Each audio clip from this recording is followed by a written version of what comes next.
Good evening, sir. Hello everyone, this is Vijendra Kumar and हमारे साथ आज हैं भागेश।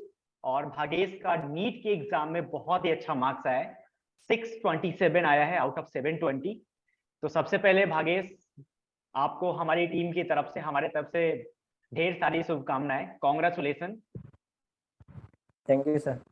ओके, सो भागेश कैसा लग रहा है? सर बहुत बढ़िया लग रहा है। बहुत मतलब बढ़िया लग रहा है। तो जो भागेश आप, हार्ड वर्क। हाँ या बोलिए। सर बस वही के जो हार्ड वर्क और मेहनत की थी वो टीचर्स की और मेरी खुद की पेरेंट्स की, वो सब पे ऑफ हो गया मतलब रिजल्ट से। Okay okay great. सो अभी हमारे साथ हैं आपके जूनियर्स हैं और आपसे ये जी लोग सर। सवाल पूछेंगे कि आपने किस तरह से पढ़ाई किया था। तो एक एक करके हमारे साथ उमा और आस्था सिंह हैं, आप लोग एक एक करके भैया जी से सर। पूछो कि इन्होंने कैसे पढ़ाई किया और इतना अच्छा रैंक इनका कैसे आया है।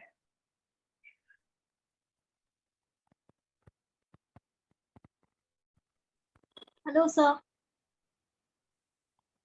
सर जैसे मेरा फर्स्ट क्वेश्चन हुआ कि 2023 में नेक्स्ट ईयर हम लोग नीट का एग्जाम देंगे, तो काफी सारा मेरा 11th का मेरा ही नहीं, काफी स्टूडेंट्स का 11th का जो सिलेबस है वो पीछे रह गया है, अच्छे से पूरा नहीं हुआ है। तो कैसे 12th के सिलेबस के साथ साथ हम लोग 11th का सिलेबस भी अच्छे से कंप्लीट करें और उसका रिवीजन कर सकते हैं?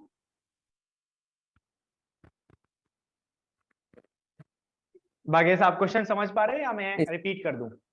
जी सर। जी सर। हाँ, जी सर। उमा नहीं, का मैं ये समझ पा सवाल रहा है, हूँ। समझ पा रहे हो ना? Okay okay, then you can ये आंसर। तो सबसे पहले तो इसमें मतलब बेसिक चीज़ है कि आपको टाइम मैनेज करना सीखना होगा इसमें, क्योंकि आपको जो अभी आपका जो करंट टॉपिक चल रहा है वो तो आपको अच्छे से करना ही है, बट जो बैकलॉग है आपका या आपके जो वीक टॉपिक्स हैं तो उसको आप मान लो कि आप स्लॉट बना लो दिन के। जैसे मैं ऐसे ही करता था कि मेरे कुछ वीक टॉपिक्स थे या छूटा हुआ टॉपिक्स थे, तो जो कंटिन्यू चल रहा है वो तो मैं कर ही लेता था साथ साथ अच्छे से, ताकि उसको वापस आपको रिवाइज करने की जरूरत नहीं पड़े।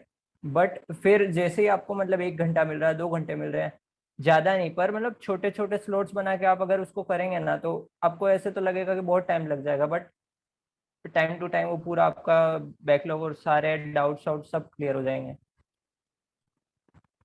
और टीचर की भी आप हेल्प ले सकते हैं, वो भी बहुत हेल्पफुल होते हैं। जैसे विजेंद्र सर हैं इनऑर्गेनिक के, उन्होंने बहुत हेल्प की मेरे इनऑर्गेनिक के पुराने डाउट्स को लेके, और नई चीज़ें तो सही चलती रही। फिर आशीष झा सर है, डॉक्टर आशीष झा सर, और एक शुभम सर थे हमारे बायो के, उन्होंने भी बायोलॉजी बहुत अच्छे से पढ़ाई। तो मतलब टीचरों से अच्छा आप कांटेक्ट रखें, मतलब पूछते रहिए क्या कैसे करना है क्या करना है, तो वो आपको बरोबर गाइड करते रहेंगे। और ओके ओके, कंसिस्टेंसी बना के रखिए। Thank you Bhavesh. उमा, आपका डाउट क्लियर हो गया आप, या कुछ और भी बचा है तो आप पूछ सकती हो अभी। Hello hello. फिजिक्स में क्या होता है कि कुछ पर्टिकुलर पैटर्न्स रहते हैं क्वेश्चंस के, मतलब आपके सामने नया क्वेश्चन नहीं आएगा। जैसे नीट एग्जाम हो या कोचिंग में भी, मतलब कोचिंग में आ सकते हैं, बट जो एक नीट एग्जाम रहता है उसका एक पर्टिकुलर पैटर्न रहता है क्वेश्चनों का। तो आप एक तो पहली बात तो कि फिजिक्स कर रहे हैं तो उसको रटने के बजाय कॉन्सेप्ट से करेंगे तो बहुत आसानी रहेगी। समझिए क्वेश्चन को, ना फॉर्मूला रटिए या मतलब ऐसे रट लिया फिर वो काम नहीं लगेगा, आप एंड टाइम पे जब एग्जाम में जाएंगे तो भूल जाएंगे। बट उसको एक तो समझ के करिए, और जो पैटर्न्स है क्वेश्चन के, जैसे हर चैप्टर के कुछ सिलेक्टेड पैटर्न ही है, वही आ रहे हैं हर साल। आप अगर पेपर को देखोगे तो पेपर एनालाइज करिए अच्छे से कि कैसे क्वेश्चन बनता है, इसको मेरे को कैसे सॉल्व करना है। तो जब आपको पता पड़ जाएगा कि पैटर्न क्या है तो आप उसको अच्छे से कर लेंगे। और जितनी ज़्यादा हो सके फिजिक्स में क्वेश्चन प्रैक्टिस करो, बेस्ट रहेगा फिजिक्स के लिए। मतलब मैं तो कहता हूँ कि आप थ्योरी कम रिवाइज करो, मतलब ठीक है ऊपर ऊपर से कर लो, बट जो न्यूमेरिकल्स रहते हैं जितने हो सके आपसे, अगर आपके पास टाइम है फ्री टाइम में लगाओ। आप बैठे हो, आप उठे हो, जब भी आपको टाइम मिले, एक लगा लिया, दो लगा लिया, ऐसा नहीं कि बैठ के आज मेरे को 100 लगाना है। वो तो कभी होंगे नहीं अगर आप ऐसे इंटेंशनली बैठोगे। पर आपको मतलब मज़ा आना चाहिए फिजिक्स करने में, कि चलो ये क्वेश्चन करते हैं, ये कैसे होगा। और कुछ भी डाउट आए तो टीचर्स तो हैं ही, तो उनसे कांटेक्ट करिए। मतलब फिजिक्स में क्वेश्चन प्रैक्टिस ही मतलब मेन रहेगा अगर आपको मार्क्स इंप्रूव करने हैं तो। बाकी सब तो ठीक है। आप जैसे जैसे क्वेश्चन प्रैक्टिस करेंगे वो आपको अपने आप ही पैटर्न दिखने लगेगा क्वेश्चनों का, कि अच्छा ये क्वेश्चन पूछा है तो इसको ऐसे करना है। तो बस ऐसे ही करिए, हो जाएगा आराम से, कोई दिक्कत नहीं है। और फिजिक्स का लेवल भी नहीं है अभी, नीट का तो बहुत गंदा लेवल आ रहा है फिजिक्स। एक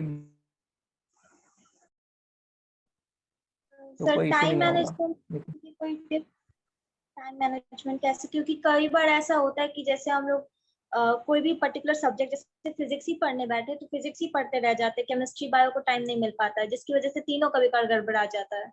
तो उसकी टाइम मैनेजमेंट के लिए कैसे करें? Hello, hello Bhagesh. Sorry, network issue हो रहा है। हाँ जी सर। कोई बात नहीं, अब आप एकदम कंप्लीटली अच्छे नेटवर्क जोन में हो, अब आप बात कर सकते हो। आपको उमा का क्वेश्चन सुनाई हाँ दिया जी था? सर।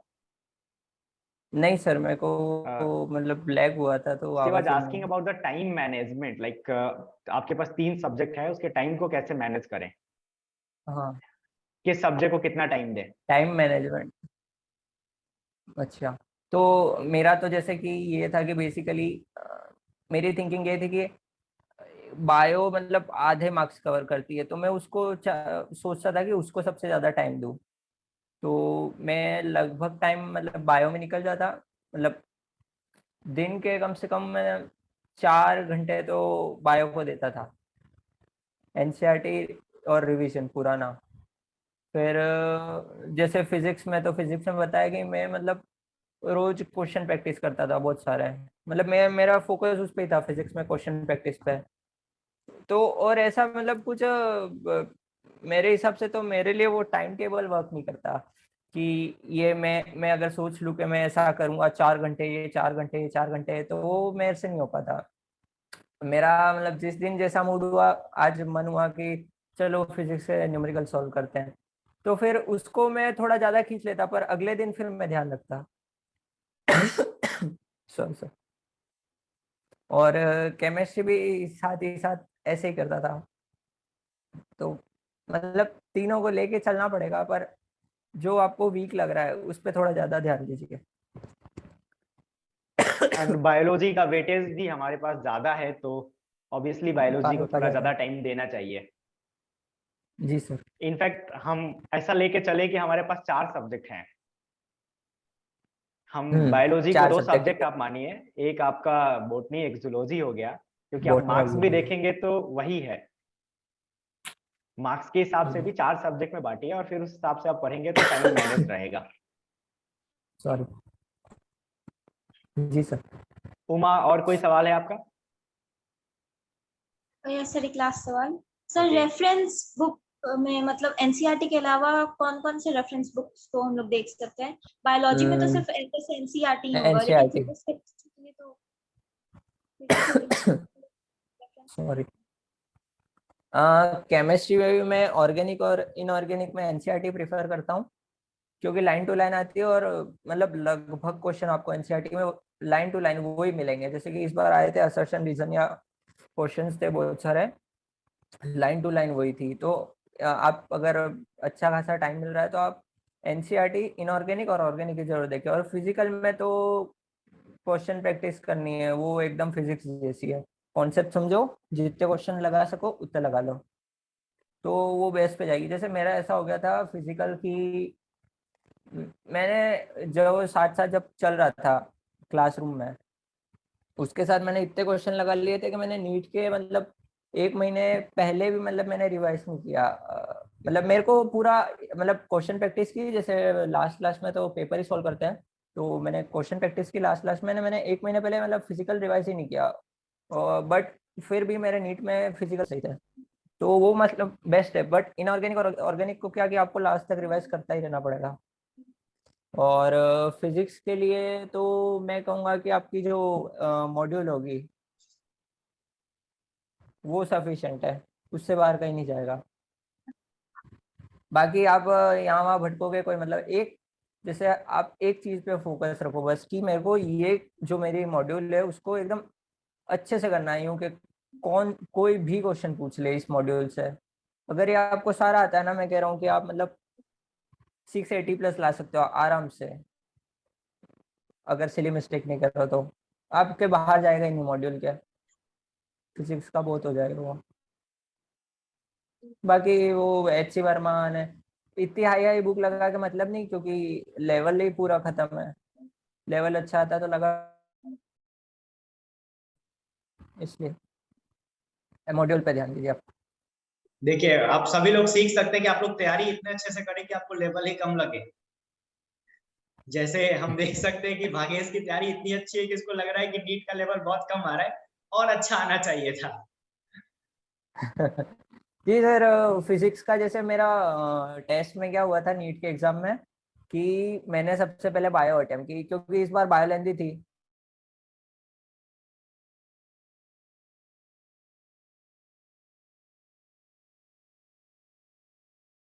मतलब मेरे क्या कि आया, मतलब लगभग मतलब 1.5 घंटा लग गया था मेरा बायो में।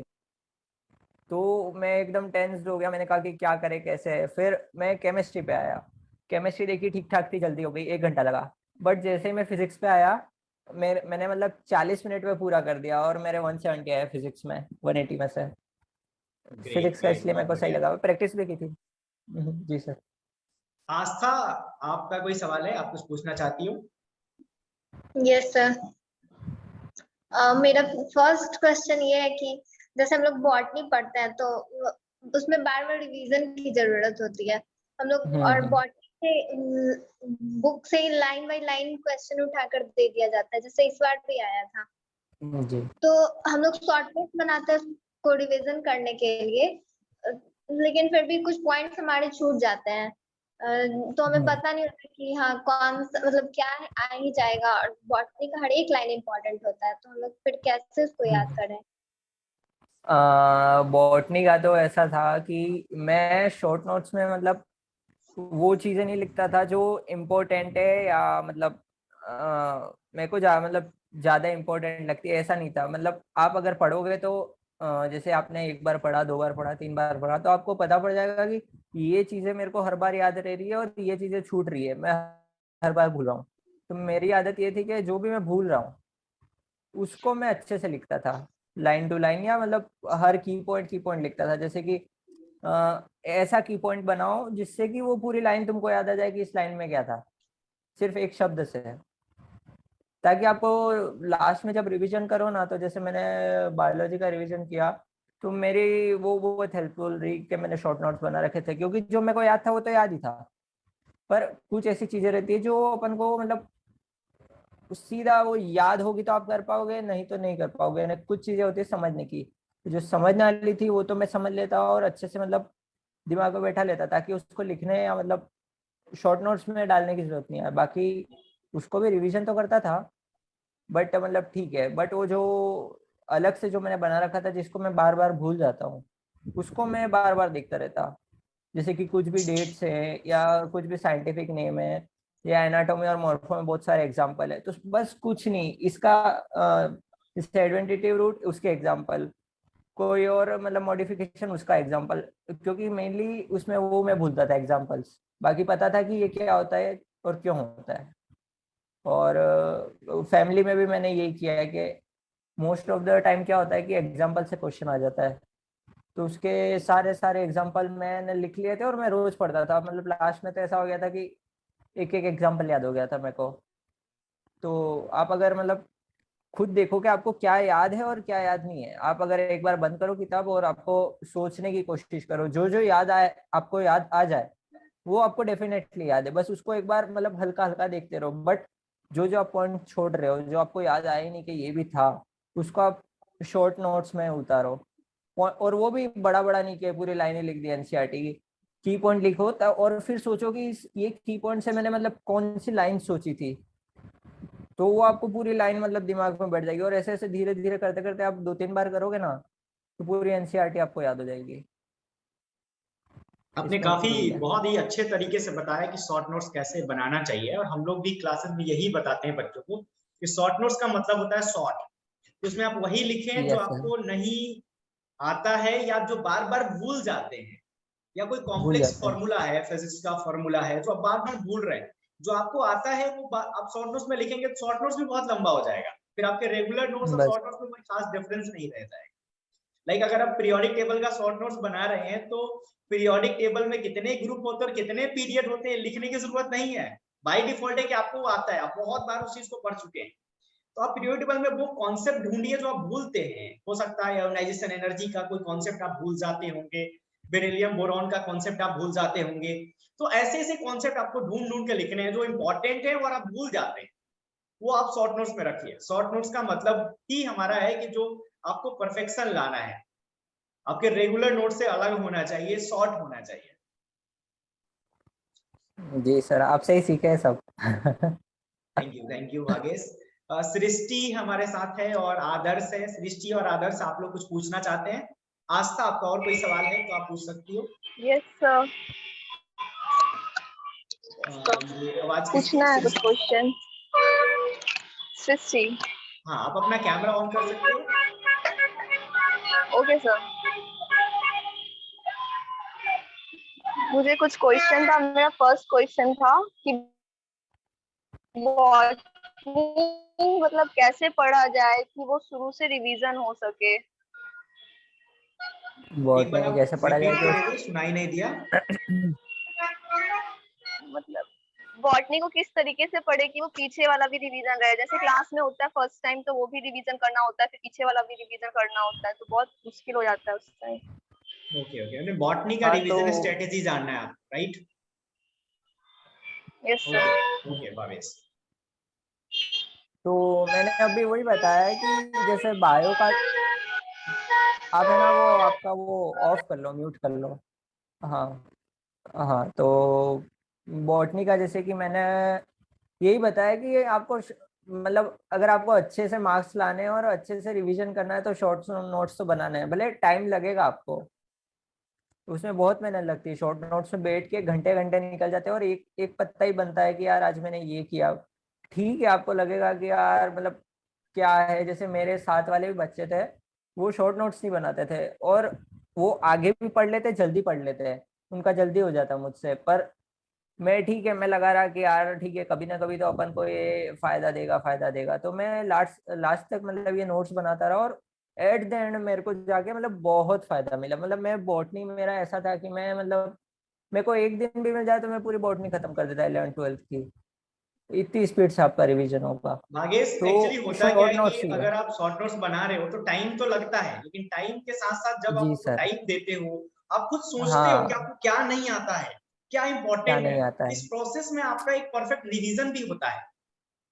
जी आप खुद सही को बात है सर। एनालिसिस कर पाते हो कि आपको क्या आता है क्या नहीं आता, हम्म, और अल्टीमेटली ये जानना बहुत जरूरी है। नहीं तो रिवीजन में कई सही बार मैंने बात है। बच्चों को देखा है कि जो उनको आता है उसको भी बार बार रिवाइज किए जा रहे हैं, उसका कोई मीनिंग नहीं है।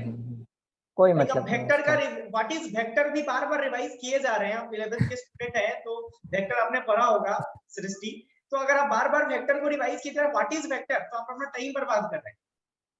इससे बेटर रहेगा कि आप कोई वेक्टर का फॉर्मूला आप जो भूल जाते हैं, एडिशन ऑफ वेक्टर का, सब्ट्रैक्शन ऑफ वेक्टर का, या कोई पार्टिकुलर कंडीशन वो आप जो भूल जाते हैं एंगल निकालने का, तो उस चीज को आप याद रखिए, उस चीज को शॉर्ट नोट्स में रखें, तब जाके आपके रिवीजन का फायदा होगा। अल्टीमेटली टाइम लिमिटेड है, उसको सही जगह पे लगाने आना चाहिए। सही बात। Yes sir. और कोई सवाल है? No sir. बस एक ही सवाल है? आदर्श, आपका कोई सवाल है? आदर्श, यस सुन पा सर। रहे हो? Yes sir. कोई सवाल है? बायोलॉजी का इतना बड़ा सिलेबस होने पर फिजिक्स कैसे पढ़ें, पर ध्यान कैसे दें? मतलब कि आप फिजिक्स पे ध्यान नहीं दे पा रहे हो। Yes sir. अच्छा अच्छा, तो मैं वही कह रहा हूँ ना, इसमें आपको टाइम मैनेजमेंट करना पड़ेगा कि मतलब आप देख लो, मतलब भले आपको जो अच्छा लगे वो पढ़ो, बट आपको ये मतलब साथ ही साथ आपको मेंटेन करना पड़ेगा कि जैसे मेरा एक ये भी आदत थी कि मैं ये मेंटेन करता कि आज मैंने क्या क्या पढ़ा। ये मैं ये टारगेट लेके नहीं चलता कि मेरे को ये पढ़ना है, बट मेरे से जो होता वो उसी दिन बेस्ट देता और क्या क्या पढ़ा वो मेंटेन करता कि आज ये चैप्टर हो गया, इसको टिक मार दिया, आज ये कर लिया, ये कर लिया। अब अगले दिन जब मैं पढ़ने बैठता था उससे पहले मैं देख लेता कि कल मैंने बायो वाले सेक्शन को ज्यादा टाइम दिया था, तो आज मैं सोचता कि मैं केमिस्ट्री को ज्यादा दूंगा या फिजिक्स को ज्यादा दूंगा। तो उससे क्या कि आपको हेल्प मिलेगी कि मैं क्या पढूं और किस डायरेक्शन में पढूं ये देखने में। तो आप जो डेली पढ़ते हो उसका मतलब कम से कम मतलब एक पाथ बना के चलो कि आज मैंने ये किया, ये किया, ये किया, ये किया। और आपको इससे क्या होगा कि कॉन्फिडेंस आएगा। जैसे मैं पहले क्या करता कि पढ़ पढ़ के पता नहीं रहता, मेरे को बाद में याद आता अच्छा हाँ ये भी तो पढ़ा, बट अगर वो एक साथ इतना सारा दिखता कि आज मैंने ये पढ़ा तो मेरे को खुद को मतलब फील गुड वाला होता कि यार सही अपन ने मतलब आज तो सही कर दिया, आप कल के लिए और अच्छे से करेंगे, ऐसा कुछ। बाकी मैं तो आपको ये कहूंगा कि फिजिक्स में ओनली न्यूमेरिकल्स लगाओ, मतलब बहुत लगाओ यूं। और मतलब जैसे आपको जब समझ आ जाए कि यार ये ऐसे होगा तो फिर ठीक है, फिर उसको मतलब आप कम कर सकते हो, फिर कोई दिक्कत नहीं मतलब। बट मैं कहूँगा कि मतलब एक चैप्टर के कम से कम आप अप्रोक्स, मैं तो मेरा बता रहा हूँ कि मैंने हर एक चैप्टर के, भले वो कोई भी छोटा से छोटा चैप्टर हो या बड़ा से बड़ा, पर आप एक ये भी कर सकते हो, आप वेटेज वाइज कर सकते हो, वो ज्यादा फायदा देगा। पर मेरे हिसाब से नहीं करना चाहिए क्योंकि ये एनटीए का मतलब अभी थोड़ा ये अभी पेपर जो वेटेज हो वाइज रहा है नहीं करना टाइट। चाहिए क्योंकि हर चैप्टर हाँ से लगभग हाँ, इक्वल सवाल आ रहे हैं। Every equal chapter they is रहे हैं इक्वली वही। इंपॉर्टेंट, लाइक इन केमिस्ट्री सही इन्वायरमेंटल बात है केमिस्ट्री इज आल्सो इंपॉर्टेंट। जी सर। तो वहाँ मतलब पहले सीबीएसई था तब वो एक क्या रहता था, पैटर्न रहता था कि इस चैप्टर से इतने आएंगे, लगभग तो उतने ही आते। बट जब से एनटी आया उसका एकदम प्रिडिक्शन खत्म हो गया पेपर का। आप कॉकरोच से आपको 2 क्वेश्चन दे देंगे, आप कॉकरोच छोड़ के चले जाओगे ना, ऐसे वाली बात है। तो करना तो आपको सब ये, पर मैं फिजिक्स में लगभग जैसे कि मैंने लगाए होंगे मतलब एट द उसी टाइम 300 के आसपास, 350 क्वेश्चन लगाए होंगे हर एक चैप्टर के। ने फिर बाद में जैसे पेपर करते ना अलग आते हैं वो तो अलग ही है। बट आपको मतलब इतना कॉन्फिडेंस आ जाएगा कि मतलब एक आप पेपर एक कॉन्फिडेंस से करो और एक डर से करो कि हाँ आता तो है बट होगा कि नहीं। ने एक आपको कॉन्फिडेंस रहेगा कि यार मैंने इतने इसके क्वेश्चन किए हैं, ये क्या पूछेगा मेरे से यूं। तो उस पे आप कॉन्फिडेंस से क्या होता है कि जो आपको नहीं आते वो क्वेश्चन भी आप बना लोगे वहां पे कि यार नहीं मैं कर लूंगा करके। बट अगर आपका कॉन्फिडेंस डगमगाया है तो मतलब आपको आते हुए सिली मिस्टेक मारोगे आप। तो इसमें एक बड़ा फैक्टर कॉन्फिडेंस भी है कि खुद पे कॉन्फिडेंस रखो, भले कुछ भी हो जाए। मैं मतलब नहीं हो रहा अभी तो कोई बात नहीं, कल होगा, परसों होगा, मैं ट्राई करूंगा, पर यूँ छोड़ना नहीं, कोई चीज को कंसिस्टेंट रहना है। ये बड़ा फैक्टर रहता है। भले ये तो जैसे पढ़ाई के अपार्ट वाली बात है, पर खुद को मोटिवेट करते रहो थोड़ा थोड़ा कि यार मैं मतलब बनना ही है मेरे को। मतलब मेरा ऐसा था कि मेरे को लोगों ने पूछा भी सही कि अगर नहीं हुआ तो क्या करेगा या क्या ऑप्शन है दूसरा। मैंने कहा मेरे को पता ही नहीं है मैं क्या करूंगा, मेरे को तो अभी सामने बस ये दिख रहा है नीट, मेरे को ये करना है बस। बहुत बढ़िया, बहुत बाकी बढ़िया, बहुत बढ़िया। जो होगा वो तब का देखेंगे तब। दैट मोटिवेशन इज वेरी ऐसा इंपॉर्टेंट बिकॉज ऐसा कोई स्टूडेंट हो हाँ ही नहीं सकता है कि उसके पूरे प्रिपरेशन की जर्नी में कोई खराब दिन ना आए। ऐसा बहुत सारे दिन आएंगे जिस दिन हाँ आपका खराब दिन होगा, बैड डे होगा, आपसे सवाल नहीं बनेंगे, कोई टॉपिक क्लास में समझ में नहीं आएगा, तो उसको लेकर फिर नेगेटिव थॉट्स नहीं आने चाहिए। कॉन्फिडेंस होना चाहिए कि मैं करूंगा, ये समझ में क्यों जी नहीं जी आएगा, मैं दोबारा पढ़ूंगा, 3 बार पढ़ूंगा, समझ में आएगा। पॉजिटिव थिंकिंग इज वेरी जी सर। इंपॉर्टेंट। भागेश, आपने इनऑर्गेनिक केमिस्ट्री में जितना मैंने आपको क्लास में पढ़ाया था उसके अलावा आपने और क्या क्या किया था? सर ऑर्गेनिक इनऑर्गेनिक इनऑर्गेनिक में तो सर केमिस्ट्री में आपने, हाँ जी सर, इनऑर्गेनिक हाँ, केमिस्ट्री में मतलब सर आपने इतना सफिशिएंट करा दिया था कि कोई बाकी तो मेरे को लगा नहीं कि इससे बाहर जाएगा पेपर। बट फिर भी मैं थोड़ा एनसीईआरटी का दिखता और ओके, मेरे को मतलब पेपर जैसे मेरे पास क्या कि वो मैंने सेट वाइज पेपर खरीद रखे थे जिसमें कि चैप्टर वाइज क्वेश्चन थे। पीवाईक्यू की एक तो बहुत सारे सॉरी, कोई और बात नहीं, कोई बात नहीं। लग रहा पीवाईक्यू है की आपको है। थोड़ा सा और जुकाम हो गया है। हाँ सर मेरी क्या थोड़ी अभी तबीयत खराब है क्या सर्दी हुआ, हो बाहर गई बाहर मेरे को। घूम रहे हो क्या, मजे कर रहे हो एग्जाम के बाद हाँ अब? सर अब तो ये घूम घूम रहे हैं। हाँ, तो चलो, मतलब ध्यान एक रखना। वो होता है, एक स्ट्रगलिंग फेस होता है, उसमें पूरा स्ट्रगल कर लो, फिर बाद में खूब मजे मारो, कोई दिक्कत नहीं है। अभी तो ऐसे ब्रेक है थोड़ा, तो सही है, कॉलेज मिले तब तक तो। हाँ तो सर बस वही, और मैंने क्वेश्चन प्रैक्टिस की और आपके नोट्स, उसके अलावा मैंने कुछ ज़्यादा यहाँ वहाँ ध्यान नहीं दिया। और सफिशिएंट है, मेरे इनऑर्गेनिक में भी मतलब सही नंबर आए, मतलब एक गलत हुआ था शायद, मेरे को जहाँ तक ध्यान है इनऑर्गेनिक इनऑर्गेनिक में। इज द इजीएस्ट वन, जहां पे गलत होने के चांसेस ही नहीं इजीएस्ट, रहते हैं। हार्डली किसी चांसेस नहीं बच्चे का रहते। एक क्वेश्चन दो क्वेश्चन गलत हो जाता है। सबसे जी इजी सर। है, सबसे ज्यादा स्कोरिंग है। और आपने लगातार ये चीज रिपीट किया है कि क्लास के नोट्स बहुत इंपॉर्टेंट है, और बच्चों को क्लास के